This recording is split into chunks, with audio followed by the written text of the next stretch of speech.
اعوذ باللہ من الشیطان الرجیم بسم اللہ الرحمن الرحیم رب اشرح لی صدری ویسر لی امری واحلل عقدۃ من لسانی یفقہوا قولی ربی یسر ولا تعسر وتمم بالخیر اللہم فقہنا فی الدین ربی زدنی علما۔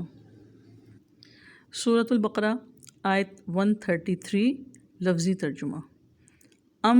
یا کنتم تھے تم شہداء موجود جب حضارہ آئی یعقوب علیہ السلام کو الموت موت، جب قالا اس نے کہا لی بنی ہی اپنے بیٹوں سے، ماں کس کی، تعبدون تم عبادت کرو گے، من بعدی میرے بعد، قالو انہوں نے کہا، نعبدو ہم عبادت کریں گے، الہ کا آپ کے معبود کی، و الہ اور معبود کی، ابائی کا آپ کے ابا کی، ابراہیم علیہ السلام کے، و اسماعیل اور اسماعیل علیہ السلام کے، و اسحاق اور اسحاق علیہ السلام کے، الہن معبود کی، واحدن ایک کی، ونحن اور ہم، لہو اسی کے لیے، مسلمون فرما بردار ہیں۔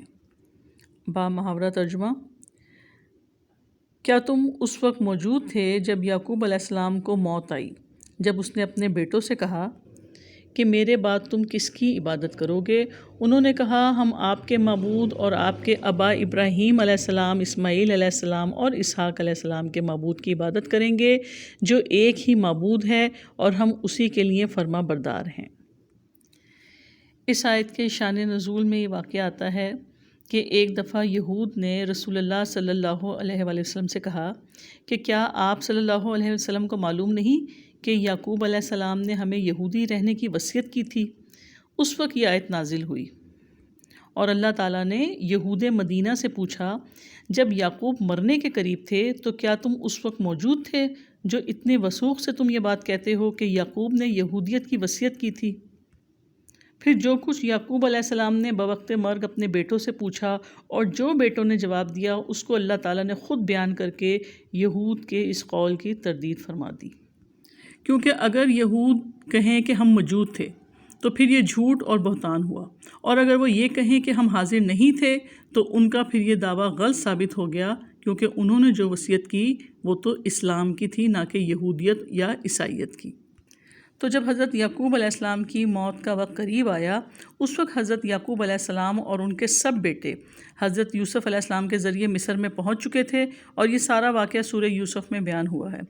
حضرت یعقوب علیہ السلام کا انتقال مصر میں ہوا، اور دنیا سے رخصت ہونے سے پہلے انہوں نے اپنے 12 کے 12 بیٹوں کو جمع کیا۔ پھر فرمایا، اذ قال لبنیہ ما تعبدون من بعدی، جب اس نے اپنے بیٹوں سے کہا میرے بعد تم کس کی عبادت کرو گے؟ حضرت یعقوب علیہ السلام کو اپنی موت کے وقت جس چیز کی فکر سب سے زیادہ تھی وہ اپنی اولاد کے ایمان اور عبادت کی، کہ میرے مرنے کے بعد تم کس کی پوجا کرو گے، کس کی عبادت کرو گے، کس کی پرستش کرو گے۔ اور یہ بات نہیں کہ انہیں معلوم نہ تھا کہ انہیں کس کی عبادت کرنی ہے، بلکہ حضرت یعقوب نے قول اور قرار کو مزید پختہ کرنے کے لیے یہ انداز اختیار فرمایا۔ اور سورہ شورى کی آیت نمبر 13 سے بھی یہ بات پتہ چلتی ہے کہ سارے انبیاء علیہ السلام کی وصیت توحید اور اسلام پر قائم رہنے کی تھی۔ بیٹوں کا جواب آیا، نعبدو الہک و الہ ابائک ابراہیم و اسماعیل و اسحاق الہ واحدا۔ انہوں نے کہا کہ ہم بندگی کریں گے آپ کے معبود کی اور آپ کے ابا ابراہیم، اسماعیل اور اسحاق کے معبود کی، وہی ایک معبود ہے۔ اور ان الفاظ سے پتہ چلا کہ بیٹوں نے اپنے دین کو پہچان لیا تھا اور اس ورثے کو قبول کر لیا۔ اور ان الفاظ سے یہ بھی پتہ چلتا ہے کہ ابراہیم علیہ السلام کی نسلوں تک یہ دین چلتا رہا۔ ہاں، یہودی ان کی وفات کے وقت موجود نہیں تھے۔ یہ خبر رب العزت نے دی ہے کہ یعقوب علیہ السلام نے اپنے بیٹوں کو یہودیت کی نہیں، دین اسلام کی وصیت کی تھی۔ پھر فرمایا، وَنَحْنُ لَهُ مُسْلِمُونَ، اور ہم اسی کے لیے فرما بردار ہیں۔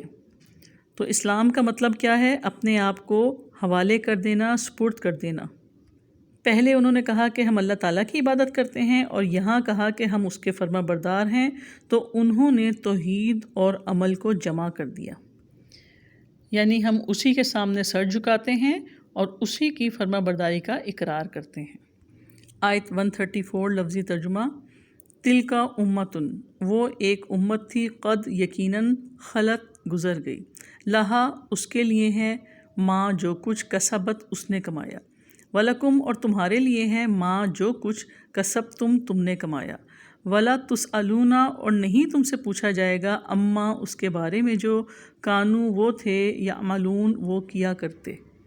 با محاورہ ترجمہ، وہ ایک امت تھی جو یقیناً گزر گئی، جو کچھ اس نے کمایا وہ اس کے لیے ہے، اور جو کچھ تم نے کمایا وہ تمہارے لیے ہے، اور تم سے اس کے بارے میں نہیں پوچھا جائے گا جو وہ کیا کرتے تھے۔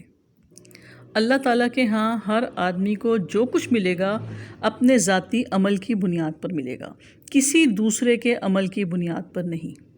اور یہ بات اس لیے کہی گئی کہ سب یہ بات جان لیں کہ دین حق ہے اور حق کے معاملے میں وراثت نہیں۔